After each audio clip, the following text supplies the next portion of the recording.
Oh, how are you doing? Dude, you're up there in the Pacific Northwest. I'm from Billings, Montana, so I totally know what you're going through this time of year. Oh man, I have always wanted to go to Montana, like legit, actually. So I'm very, very jealous. I love it here, but yes, yeah, Yeah, yeah, because you've got those Cascade Mountains, and so I'm actually kind of jealous of you being able to see that and Mount Rainier and all that kind of stuff. yeah. It's pretty here for sure. I mean, a little rainy, but I like it. You know what? I appreciate having all four seasons, so it's nice.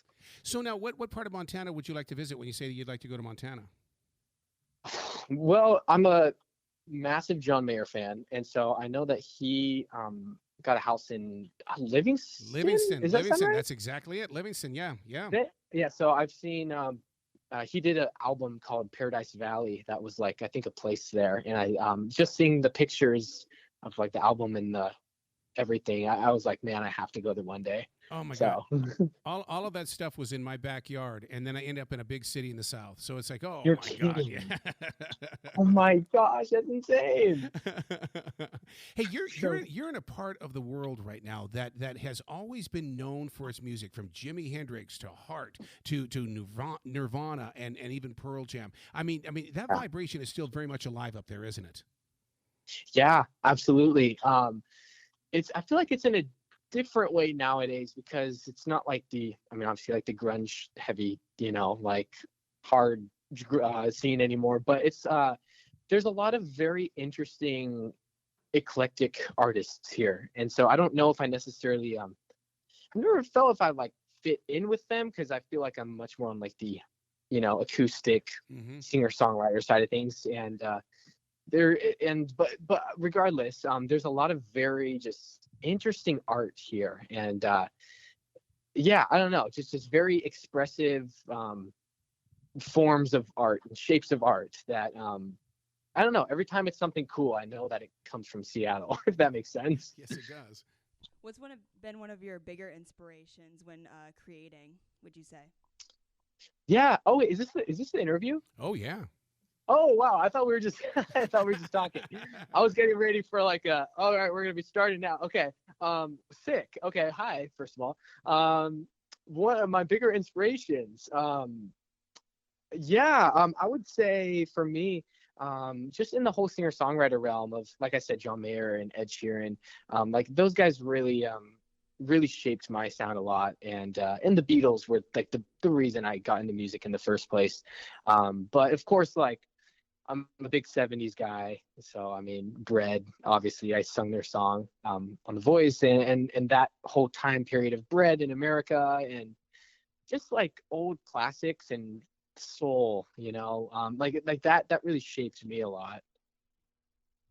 So you talk about singing the group America, and I've been with those guys, and it was an interview because the Oh members of way. America are living in Australia. So it was a 5 in the morning interview, and it was just so fascinating to sit down with them and break down the lyrics of those songs. And like Oh when you say you're an yeah. acoustic artist, I totally get where you're coming from, because that's what America is as well. Is that they really Yeah, do bring the totally. storytelling forward.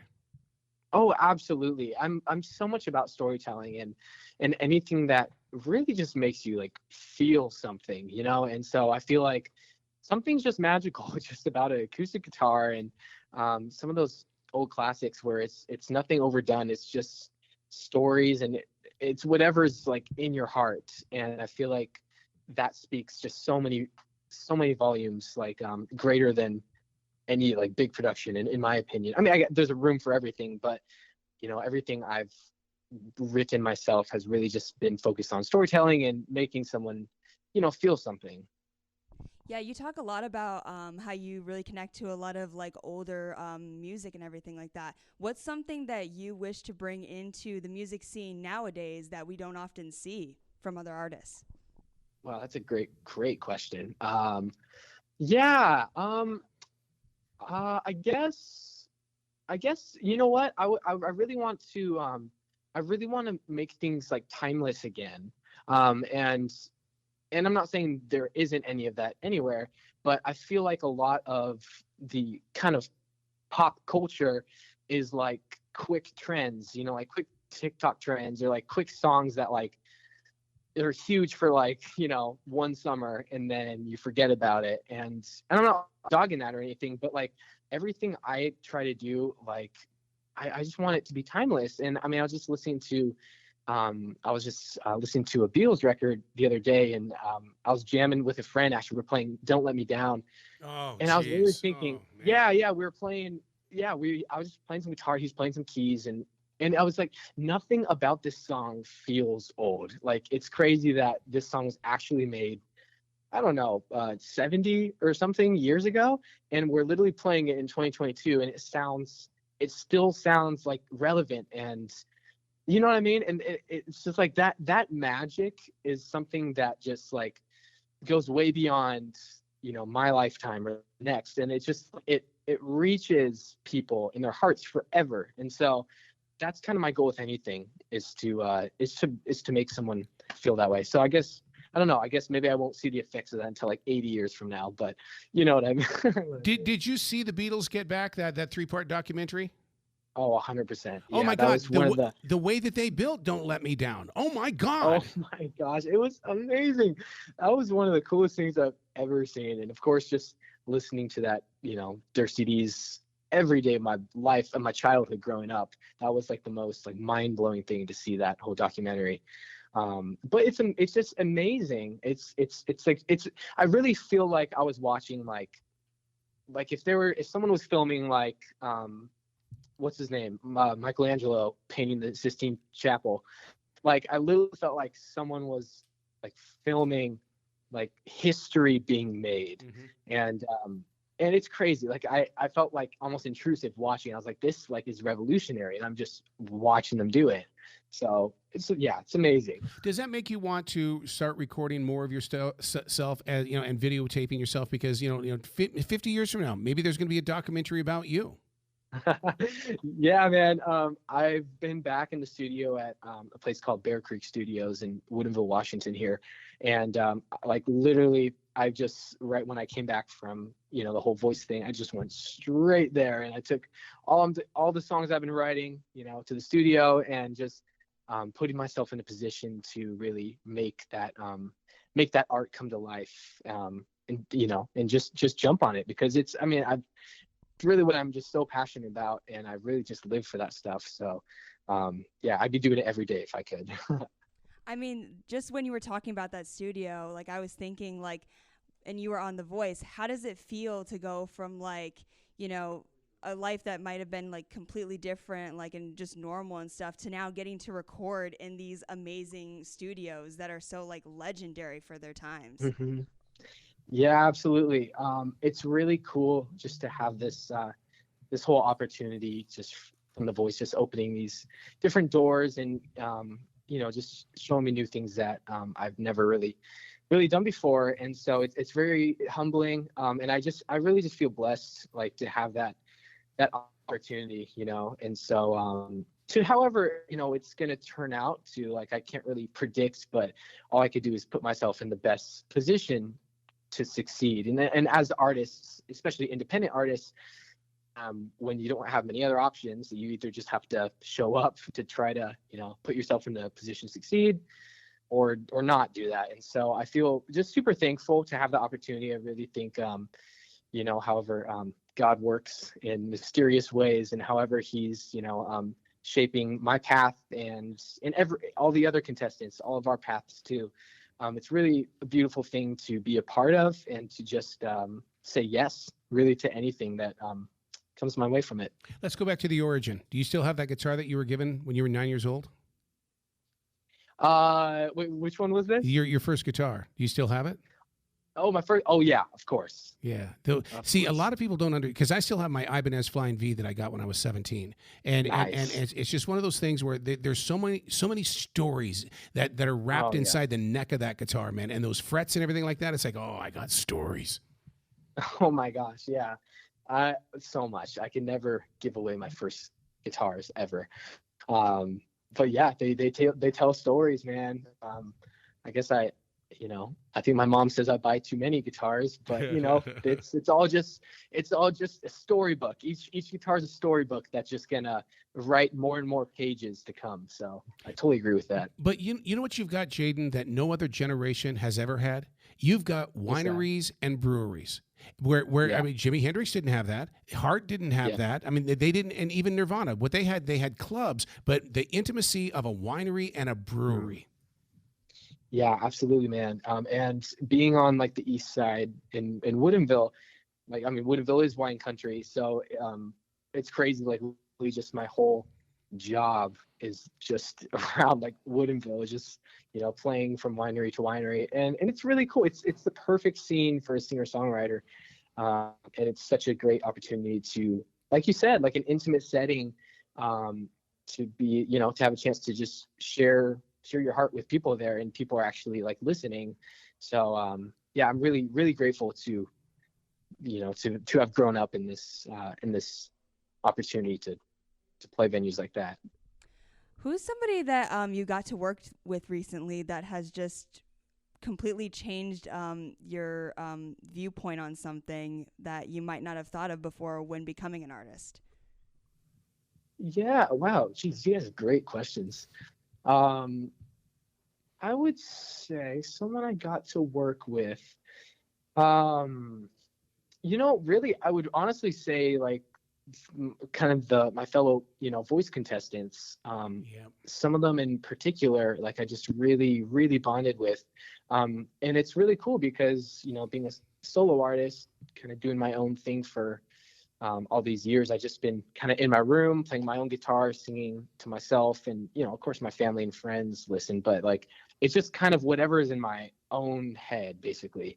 So like whatever's in your noodle is kind of whatever goes. And so being around so many amazing talented people from all around the US, like we really shared and bonded with our own experiences, and it's like it's really cool. There's just some security in knowing that like someone else gets it, and like I'm not the only one. It is a really, really cool thing to like build each other up in that way. So definitely a few in particular who I just really, really bonded with, really kind of opened my eyes as an artist and how I want to kind of see my future. Yeah, I wouldn't get any sleep if I were there, and the reason why is because I'd be knocking on everybody's door, going, "Let's collaborate, let's do something." I'm in the mood to harmonize right now. We don't need a musical instrument. I just want to harmonize right now. Oh, so much. Yeah, I didn't turn my TV on once, I think, in my hotel room. I was out, any opportunity I could just to be bonding and sharing that musical spirit. And that was honestly the coolest takeaway from being on The Voice. I mean, everything else was really cool, but that was the most like special and the most lasting thing for sure. Do you find that that it has been a calling? I mean, we can go that route because I'm very spiritual, and I know that God controls everything that I do, and I just feel that when you're given the opportunity to be on that national stage, I mean, you're there to serve, and it's like, okay, how do you want to show me the way, dude? I'm here. Make it work. Amen. I love that you said that, man. We were saying from the start, we were calling this the Jesus season 22. Yes, I've talked with everybody, dude. Trust me, it is. Oh yeah, no, seriously, and it's no joke. And it was so beautiful. On one of the Sundays, because we weren't, we couldn't leave our hotel, we couldn't be going to church. We just all sat out in the hallway, and we had church in the hallway, and we were just singing worship songs and praying. And man, it's such a beautiful thing to see that we're there for something even bigger than a singing show. Like, the whole Voice and everything is amazing. Like, I'm not taking away any of that, but just to see that God has an even bigger plan than just a singing show. And so it's so cool. I just, like a week ago, I posted a clip of that on TikTok. And it turns out Chris Tomlin saw it and he reposted it on his Instagram. Wow. And it was so cool. And like all these people seeing like, oh my gosh, like you could be a young adult and be proud about your faith. And that's a cool thing. And it's like, I don't know, it's cool. It's so amazing to see his work throughout all of this. And like I said, it's something way bigger than a singing show. But it's just amazing to see how God uses our gifts for glory. And so it was an honor to be a part of, and all the other contestants, like just amazing people whose faith just built on top of each other. And so yeah, that's how he works, man. Like all we do is just say yes to his plan, right? And yeah, just I'm so thankful to be a part of all of it, you know. Yeah, that's amazing. Who's an artist or any other person that you would just love to meet at some point, and just yeah, who's an artist that you'd love to meet at some point, and what's the first thing that you think you'd say to them? Yeah, I know I've said his name 1,000 times, but I'll say it 1,001 times. John Mayer, Yeah. hands down. Yeah. He's just I literally can't say enough about him. Like he's my hero. Like everything he does. I mean, his guitar, like his singing, his songwriting. He's just like something is special about his heart and his soul. Like I mean, one of the most talented guys, but like, to write songs like that and just tell stories like that, you have to really like have just a very special heart and experience life in a special way, and it's with a special set of lens or whatever.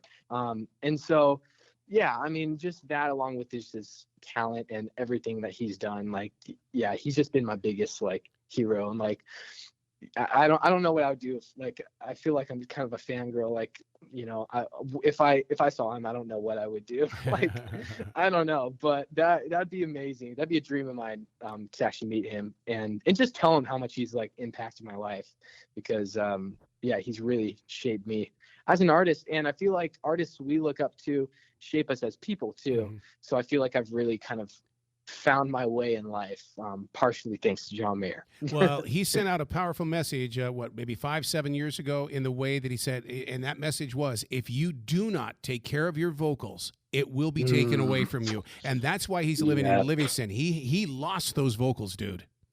Yeah, yeah, that scared me big time. And everybody, well, a lot of people like compare my voice to his because I'm also a pretty like breathy singer, and so I Mhm. kind of like That's a I vocal burner, listen. dude. That's a vocal No, burner. I know it's a vocal burner, but that kind of it scares me a little bit just because I'm like, man. But you know, it's also in a good way encouraged me to really like learn good technique and like, you know, make sure I'm doing it right. So I hopefully, you know, that doesn't happen to me. But it's true. It's scary stuff. What can we expect for you with your upcoming album? Oh, you can expect to cry for sure. In a good way. In a good way. I guess really just to expect to feel something special, feel something, you know, in your heart. And so I always just want to make sure I'm sharing my heart, and realize that when you're listening to something, it's like you're feeling something. And so I think you could expect to smile, and to cry, I would say, and in a very, very warm and simple way. I'm just a very big fan of life being just very simple, and you know, and so I feel like my music like represents that and portrays that too. It's just very, it's very warm, easy, and simple, and it kind of like just reminds you like, hey, like it's gonna be okay. Like life is okay. Life is hard, but you know what? It's at the end of the day, we're just here to, you know, to smile, love others, and love God, of course, and like nothing. It doesn't have to be more complicated than that. So I think my music kind of represents that too. So when it comes to John Mayer, you're on Spotify. Do you go to Gravity or do you go to Daughter? Oh man, you know what? I go to all of those, of course, everyone, but I go to his deep tracks, man. Like Yeah, yeah. you know, his first record, you know, Room for Squares, was just so acoustic, you know, driven. Like that was like, yeah, I think that really like, there's different. I learned guitar, you know, and I've been playing for a while, but listening to John Mayer made me want to like really not just go to like from someone who can play guitar, but become someone who plays guitar, like Yep. not just can play it, but plays it. So you know, any of his literally any song of his is amazing. So I would say all of them, but for sure Room for Squares has a special place in my heart. When picking up the guitar for the first time, what was that sort of like aha moment in you writing or creating, even when writing? What was that moment Yeah, of like, I get it now. Like, this is what I want to do. for sure. It was a pretty clear moment for me, actually. I was 10 years old, and I'd been singing in my church for a little while. I just started to, and then there was a man at my church who was he was an older gentleman, and he just really felt a lot of peace when I played during church. So sometimes I would just go over to his house and play for him and his wife, and it was really cool. He would just close his eyes and listen to me, and it was just cool. I just brought him, a lot of peace. And so, and I wrote this one song when I was 10. It's called "Where Am I?" It's just a song about life and living, and I always say whatever a 10-year-old can know about life, but he loved it, and I don't know, it just brought him this peace. And he was battling with cancer at the time, and he passed away not too long after. But he had wanted me to play at his funeral, and I did do that. And I think for the first time in my life, I was like, holy cow, like, I wrote something that impacted somebody, and made them, that brought peace to them, and made them, I don't know, took them somewhere, And so it's like, as a songwriter, it's like, sure, I could write a song like for me or something that I like, but to do something that like makes someone, it brings them to some special place. Like, I didn't really know that existed. I was 10. But for the first time, that happened, I was able to see, man, like, I was able to impact someone, and I really, really want to do this my whole life. And so that was kind of the moment that I was like, I want to, write songs forever, and keep having that impact on people. I've got a challenge for you as a songwriter. Please. Outside of Livingston is the Bozeman Tunnel. My grandfather helped design that Bozeman Tunnel. And I was sitting here thinking while I was listening to your talk, is that how many people over the years have moved through that mountain? For you, I invite you to the right there, right where that tunnel starts, and think about the people that have moved through that mountain. I don't even know if I can answer that, man. Wow. Like, I think that's a pretty mind-blowing thought. But that's what I like about being a songwriter, is the fact that it's like, it's all about things that happen in the moment, and all of a sudden, because I'm fascinated in a way that so many times you guys will grab your like your smartphones, or you'll put guitar riffs down and things like that, and you'll come back a year from now. You'll come back in 6 months or 3 years from now. So much. My favorite songs that I've written, so many times I will literally just like hum a melody or write one verse. I'll voice memo it as I do everything. And seriously, 2 years later, I'll be scrolling through voice memos, and I find it, and I'll be like, oh, this is nice.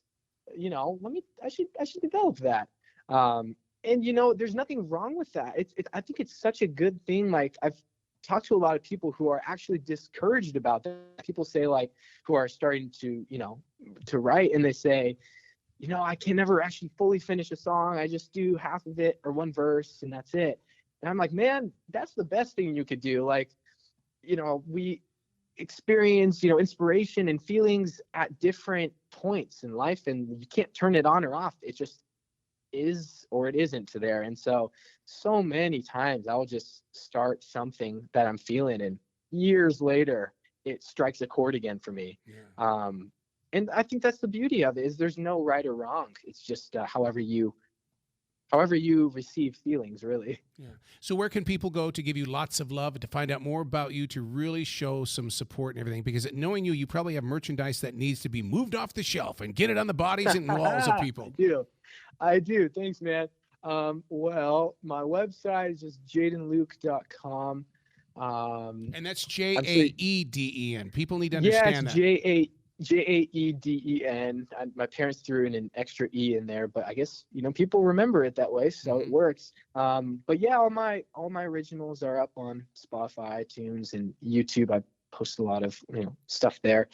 And yeah, I just had a new EP come out months ago, and I've got this new one on the way. So yeah, very, very honored to have anybody come jump on board and check out my stuff. Well, so thank you for that. Absolutely. Part of the process of growing forward is also keeping in touch with all the podcasters and those that support music as well. Because I mean, it's, you know, it's about getting on there, and we break down the lyrics of your next EP and everything. And I mean, if Joe Elliott from Def Leppard can be on my show 9 times, so can you. And that, my gosh, that door that's is an honor, man. I think I was just wearing my Def Leppard shirt today or earlier or something. Yeah, dude, I love Joe Elliott. Oh my God. And their work ethics, Arrow, you're not going to believe it. We were just working people. That's why we're always on the road, Arrow. Oh my gosh. That's amazing. I love that. I have my 1987 Hysteria tour shirt, and people say, wait, you weren't alive in 87. I'm like, nope. But sounds cool. It sounds cool for sure. Well, Jaeden, you got to come back to this show anytime in the future. The door is always going to be open for you. Oh, thank you guys so much, and God bless you guys. And I appreciate everything you guys do, and for bringing us up on your platform too, and giving us a place to shine and talk. So thank you. Well, you be brilliant today, okay, sir? Thank you so much. Appreciate it.